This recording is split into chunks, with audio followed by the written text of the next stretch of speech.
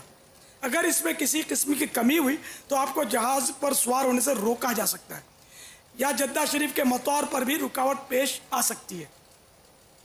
حفاظتی ٹیکہ روانگی سے صرف 2-4 روز قبل لگوانا خاص فائدہ مند نہیں، 15 دن قبل لگوا لینا بے حد مفید رہے گا، ورنہ مبارک سفر کی گیما گیمی میں خطرناک بلکہ جان لیوا بیماری کا خطرہ رہے گا. نیز قانوناً لازمی نہ صحیح مگر فلو اور ہیپاٹائٹس کے ٹیکے بھی لگوا لینا آپ کے لیے بہت بہتر ہے. ان طبی کارروائیوں کو بوجھ مت سمجھیے، اس میں آپ کا اپنا بھلا ہے. اکثر ٹریول ایجنٹ یا کاروان والے بغیر کسی طبی کارروائی کے گھر بیٹھے ہی ہیلتھ سرٹیفکیٹ فراہم کر دیتے ہیں، جو کہ آپ کی صحت کے لیے نقصان دہ ہونے کے ساتھ ساتھ آخرت کے لیے بھی نقصان دہ، یعنی دھوکہ حرام اور جہنم میں لینے والا یہ کام ہے. ٹریول ایجنٹ، قصداً دستخط کرنے والا ڈاکٹر اور جان بوجھ کر غلط سرٹیفکیٹ لے کر استعمال کرنے والا حاجی یا معتمر یعنی عمرہ والا سبھی گناہگار اور عذاب نار کے حقدار ہیں. جنہوں نے اس طرح کے کام کیے ہوں وہ سب سچی توبہ کریں. باپا یہ ہیلتھ سرٹیفکیٹ 2 قسم کے ہیں. ایک ہیلتھ سرٹیفکیٹ وہ ہے جو کاروان والے جب حج کا فارم جمع کرواتے ہیں اسی فارم کے اوپر ایک ڈاکٹر کی سرٹیفکیٹ اور اسٹیمپ لگتی ہے جو عموماً حاجیوں کو دیکھے بغیر لگا دی جاتی ہے، جس کی آپ وضاحت فرما رہے کہ نہیں کرنا چاہیے. لیکن ایک یلو کارڈ وہ ہے جس کے لیے ہر حاجی کو حاجی کیمپ میں جانا پڑتا ہے. اس فارم کے جمع کروانے، پاسپورٹ پہ ویزا لگ جانے کے بعد، حج پر جانے سے پہلے، اب وہاں پر جو آپ نے فرمایا گردن توڑ بخار کا ٹیکہ اور پولیو کے قطرے پلائے جاتے ہیں، اس کے بعد اس کو ایک کارڈ ایشو ہوتا ہے. وہ کارڈ بغیر ٹیکہ لگائے اور پولیو ڈراپس پیے نہیں ملتا. اس کے بغیر پھر وہ جو آپ نے فرمایا کہ جہاز میں جانے سے روکا جا سکتا ہے. تو دوسری والی بات پر تو تقریباً حاجی عمل کرتے ہیں، لیکن جو فارم جمع کرواتے وقت ایک ڈاکٹر کا ایک سرٹیفائیڈ ہوتا ہے کہ یہ حاجی حج کرنے کے لیے فٹ ہے، میں نے دیکھ لیا ہے، اس کا معائنہ کر لیا ہے کہ یہ معذور یا کسی بڑی بیماری میں مبتلا نہیں ہے، وہ بغیر مریض کو دیکھے ہوئے یا حاجی کو دیکھے ہوئے کیا جاتا ہے. دھوکہ تو ہے جی باپا. تو کیا اس میں حاجی کی بے بسی ہے؟ پاپا اس میں یہی ہے کہ وہ حاجی اب کاروان والوں سے بات کرے کہ آپ میرا فارم مجھے دے دیں ایک دن کے لیے، میں خود ڈاکٹر کے پاس چلا جاتا ہوں اور یہ مجھے چیک کر لے اور اس کے بعد اس پر اسٹیمپ لگا دے. اگر یہ ممکن ہے تو حاجی کو کرنا ہوگا نا، حاجی بھی شامل ہے نا جی پاپا. میں. یہ تو دونوں ہی گناہ گار ہوئے اور ڈاکٹر بھی گناہ گار ہے. تو یہ یعنی تقریباً یہ ہو رہا ہے. انا للہ، یعنی شاید 99% حاجی اس میں مبتلا ہے. ہاں جس حاجی کو پتہ ہی کچھ نہیں ہے وہ تو اس گناہ سے بچ جائے گا کہ وہ بیچارے کو کچھ سوچ ہی نہیں پڑ رہا. لیکن اب جن کو پتہ ہے کہ سرٹیفکیٹ اس طرح بنتی ہے وہ تو گناہ گار ہوں گے. کاروان والے اور یہ تو گناہ گار ڈاکٹر یہ تو یہ تو جھوٹ بول ہی رہے، دھوکہ دے رہے جو ایسا کر رہے ہیں. اب یہ آپ نے فرمایا تھا نا کہ فارم اس لیے نہیں دیتے کہ وہ ان کے پاس لمیٹڈ ہوتے ہیں، کہ ورنہ وہ فارم ہی ضائع ہو جائے گا. اس کا ایک طریقہ ہے، ایک دن مقرر کر کے ڈاکٹر کو اپنے دفتر میں بلا لیا جائے، ڈاکٹر سے ان کی ترکیب ہوتی ہے، اور سارے حاجیوں کو بھی بلا لیا جائے، وہ حاجیوں کا چیک اپ ہوتا رہے اور ڈاکٹر وہاں سائن کرتا رہے. یہ پاسپورٹ کے لیے بھی اپنے دفتر میں لوگوں کو بلاتے ہیں، حج تربیت کے لیے بھی ایک جگہ جمع کرتے ہیں، تو اس کام کے لیے بھی کر لیا جائے. اچھا تو کاروان والے یہ کر لیں. جی مدینہ یہ ہے نا، جب تک اپنے الٹرنیٹ نہیں بتائیں گے یا حل نہیں بتائیں گے نا تو اس وقت مشکل ہے. برابر ہے. اور دوسرا یہ کہ یہ مین وہ چیزیں ہیں پاپا جس کا سیکھنے سے کہتے رہتے ہیں ہر دفعہ، سیکھو علم دین سیکھو، علم دین سیکھو. اور یہ ہمارے مدنی مذاکرے کے اور یہ تربیت اجتماع کے فوائد میں سے ایک فائدہ ہے. اور پہلے سے ٹیسٹ رپورٹ آ جائے تو پتہ چلے نا بابا کہ کیا ہے کیا نہیں ہے. کئی ایسی چیزیں ہیں جو بولنا شروع کرتے ہیں نا تو پھر وہ کاروان والے بھی، جیسے آپ نے فرمایا کہ عورتوں مردوں کے بارے میں کافی پہلے سے لکھا تو اب آپ کو ہمیں فرق لگا، تو اب یہ کاروان والے کہتے رہے نا بھائی ہم اپنے فارم کو خود اٹیسٹ کروائیں گے، تو یہ کاروان والے ہوں، گروپ والے ہوں، ٹریول ایجنٹس ہوں، یہ خود ہی انتظام کریں گے. اب سب بے فکر ہیں تو کوئی وہ بھی نہیں کرتے، لیکن جب آپ بات کریں گے تو پھر ان کو انتظام کرنا بھی پڑے گا. حاجیوں کو چاہیے کہ وہ مطالبہ کریں. بالکل. اور کاروان والے جو مجھے سن رہے ہوں ان کو بھی چاہیے کہ وہ کیوں ایسا کرتے ہیں. ایک اور کاروان والے کا میسج آیا ہے کہ کئی کاروان والے ڈاکٹر کی سائن بھی خود کرتے ہیں، یعنی گویا ڈاکٹر نے ان کو اسٹیمپ دے دی ہوگی تو وہ خود ہی فارم پہ اسٹیمپ مار کے سائن کر دیتا. ابھی کاروان والے کا میسج آیا ہے. ڈاکٹر کیوں دھکا کھائے گا؟ حاجی کی سائن بھی تو خود کر دیتے ہیں، حاجی کو بھی تکلیف نہیں دیتے، خود ہی. دھوکہ در دھوکہ در دھوکہ در دھوکہ. اچھا یہ سب کر کرا کے کیا ہوتا ہے؟ آقا نے کرم فرمایا ہے، آقا نے بلایا. تو کیا آقا نے بلایا یار؟ کیوں یار ایسی بات کرتے ہو؟ اتنے گناہوں کے ذریعے تھوڑی بلایا جاتا ہے.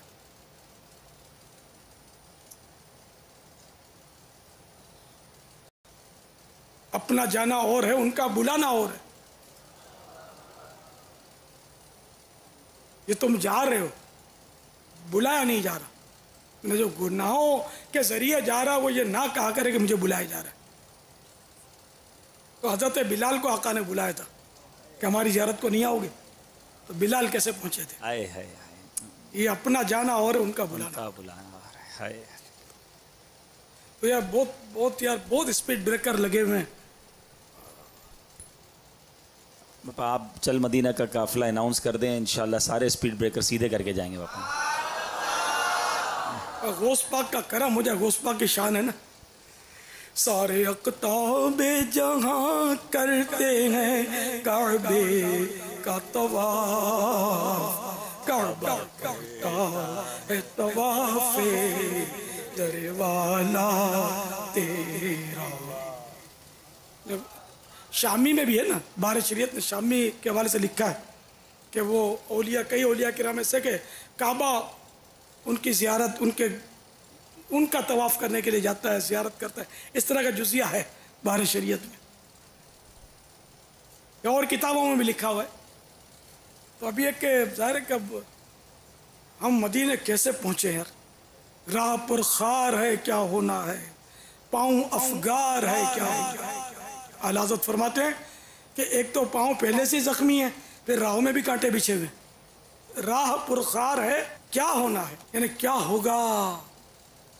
راہ پرخار ہے کیا ہونا ہے، پاؤں افگار ہیں کیا ہونا ہے.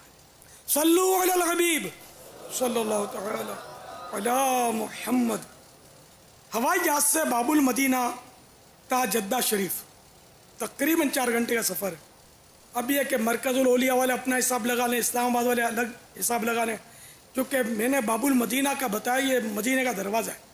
باب المدینہ کی بات نکلی نا تو یہ ہند والے اور مرکز الاولیاء والے، خیبر پختونخوا والے، یہ سب باب المدینہ سے گزر کر سوئے مدینہ جاتے ہیں. ہند والے بھی، مگر اب پورا ہند باب المدینہ سے گزرتا ہے یا نہیں یہ پتہ نہیں. کہ ہند ہے بہت بڑا، ہو سکتا ہے کہیں سے ان کو شارٹ کٹ بھی ہو، واللہ اعلم. کوئٹہ تو یہیں سے گزرے گا باب المدینہ سے غالباً. تو بہرحال یہ کہ ہوائی جہاز سے باب المدینہ تا جدہ شریف تقریباً 4 گھنٹے کا سفر ہے. اور دنیا میں کہیں سے بھی آپ سفر کریں ہوائی جہاز میں، دوران پرواز میقات کا پتہ نہیں چلتا. لہذا اپنے گھر سے تیاری کر کے چلیے. اگر وقت مکروہ نہ ہو تو احرام کے نفل بھی گھر پر ہی پڑھ لیجئے، اور احرام کی چادریں بھی گھر ہی سے پہن لیجئے. البتہ گھر سے احرام کی نیت نہ کیجیے، طیارے میں نیت کر لیجئے، کیونکہ نیت کرنے کے بعد لبیک پڑھنے سے آپ محرم ہو جائیں گے اور پابندیاں احرام کی شروع ہو جائیں گی. اور ہو سکتا ہے کہ کسی وجہ سے پرواز میں تاخیر ہو جائے. محرم ایئرپورٹ پر خوشبودار پھولوں کے گجرے بھی نہیں پہن سکتا. اس لیے پاکستان سے سفر کرنے والے یوں بھی کر سکتے کہ احرام کی چادروں میں ملبوس یا روزمرہ کے لباس ہی میں تشریف لائیں. ہوائی اڈے پر بھی حمام، وضو خانہ اور جائے نماز کا اہتمام ہوتا ہے، یہیں احرام کی ترکیب فرما لیجئے. مگر آسانی اس میں ہے کہ جب طیارہ یعنی ہوائی جہاز فضا میں ہموار ہو جائے اس وقت نیت و لبیک کی ترکیب کیجیے. ہاں جو علم رکھتے اور احرام کی پابندیاں نبھا سکتے ہیں وہ جتنی جلدی محرم ہو جائیں گے انہیں احرام کا ثواب ملنا شروع ہو جائے گا. نیت اور میقات کی انشاءاللہ آگے تفصیلات آ رہی ہیں. خبردار، ہوائی جہاز میں اکثر سینڈ سے تربتر ٹیشو پیپر کا چھوٹا سا پیکٹ دیا جاتا ہے. احرام والا اسے ہرگز نہ کھولے. اگر ہاتھ پر خوشبو کی زیادہ تری لگ گئی تو دم واجب ہو جائے گا، کم لگی تو صدقہ. اگر تری نہ لگی، ہاتھ صرف خوشبودار ہو گئے تو کچھ نہیں. تو کاش یہ ایئر لائنوں والے خصوصاً حج فلائٹس میں اس کا خیال رکھیں اور یہ پیکٹ نہ دیں. اور عمرے کے فلائٹس بھی رمضانوں میں تو خاص کر بہت ہوتے ہیں، تو ایسے مواقع پر یا جن کا پتہ ہے کہ یہ عمرے پر جا رہا ہے یا حج پر جا رہا ہے ان کو یہ پیکٹ نہ دیں کہ یہ بیچارے بے خیالی میں ہو سکتا ہے کھول دیتے ہوں اور پھر یہ ان کے لیے ان مسائل کا سامنا ہوتا ہو. اسی طرح پاپا مینا شریف کے اندر بھی کچھ ریسٹورنٹس بن گئے ہیں اب وہاں پر کھانے پینے کے، تو وہاں کھانے پینے والے بھی اپنے کھانے کے دوران یہ ٹیشو پیپر دے دیتے ہیں. ہمارے قافلے والوں کے ساتھ ہی پاپا ہوا تھا، احرام کی حالت میں تھے، کھانا کھایا اور وہ پیکٹ کھول لیا اور وہ حج کران کر رہے تھے تو پھر جرمانے کی ترکیب بنی. تو پاپا یہ ہو سکتا ہے وہاں بھی ہمارے کو ایسے لوگ سن لیں، تو وہاں مینا میں تو پاپا نہ ہی ہوں تو زیادہ اچھا ہے. ہاں مینا میں تو یہ جو ہوٹلس ہوتے ہیں یہ حج کے ان دنوں میں ہی ایکٹیو ہوتے ہوں گے. جی جی. تو وہاں تو ٹیشو پیپر کی حاجت سادے ہونا بغیر خوشبو والے. اب یہ خوشبو والے اصل تو یہ پورے پرفیومڈ. اگر ایسا خوشبودار ٹیشو پیپر ہے کہ جس کی صرف ہاتھ میں مہک آئی، جب تو کوئی دم یا صدقہ نہیں ہوگا لیکن قصدن خوشبو سونگنا مکروہ رہے گا. اگر وہ تری والے پیکٹ ہیں جیسا ہوائی جہاز میں تری والا ہوتا ہے ایسے ہی ہوتے ہیں. ہاں تو وہی دم یا صدقہ کی صورت جو بتائی وہ یہاں بھی لاگو ہوگی. تو اب جو احرام کھولنے کے بعد ٹنڈ کروا لیا حاجی نے، قربانی کے بعد ٹنڈ جیسے کروا لیا، تو اب یہ 2 راتیں مزید مینا میں گزارنی سنت. اگر پہلے دن وہ ٹنڈ کروا چکا ہے تو کچھ وقت ایسا ملتا ہے حاجی کو جس میں خوشبو کی پابندی اس سے اٹھ چکی ہوتی ہے. تو یوں مطلقاً 5 دن ممانعت نہ رہی ان خوشبودار پیکٹ کی. لیکن ہوٹل والوں کو چاہیے کہ اگر وہ یہ سن رہے ہوں، اللہ کرے کہ کوئی ایسا ہو جو سن رہا ہو اور سمجھ رہا ہو، تو ان کو چاہیے کہ وہ احتیاطاً یہ پیکٹ بند ہی کر دیں، تاکہ جن کی احرام کی پابندیاں باقی ہیں وہ بیچارے ان میں مبتلا نہ ہوں. اور ان میں ہوٹل والوں کا نقصان نہیں بلکہ بچت ہے. ظاہر یہ پیکٹ بھی مفت نہیں بنتا. اور حاجی تو سارے اجنبی ہوتے ہیں، تو پیکٹ مطالبہ بھی نہیں کریں گے. اور اگر مطالبہ کریں تب بھی وہ جو بیرا ہوگا اس کو جو پتہ ہوگا کہ بھئی ہم کو نہیں دینا ہے، ان کو بتا دیا تو وہ حاجی کو جب بتا دے گا کہ آپ کو خوشبو نہیں لگانی چاہیے تو اس میں کوئی بحث نہیں کرے گا. اغلب گمان یہی ہے، بلکہ شاید تھینک یو بولے گا. اور دعوت اسلامی والا ہوگا تو جزاک اللہ بولے گا. عوام تو تھینک یو بولتے ہیں نا. تھینک یو بولنا جائز ہے. میں تو ایسے ہی وہ جزاک اللہ سے بڑھ کر تو نہیں ہے نا تھینک یو. یہ اللہ آپ کو جزائے خیر دے کہ آپ نے مجھے یہ مسئلہ بتا دیا، توجہ دلا دی. تو اس میں شکریہ بھی ضمناً آ گیا اور دعا بھی اس کو دے دی.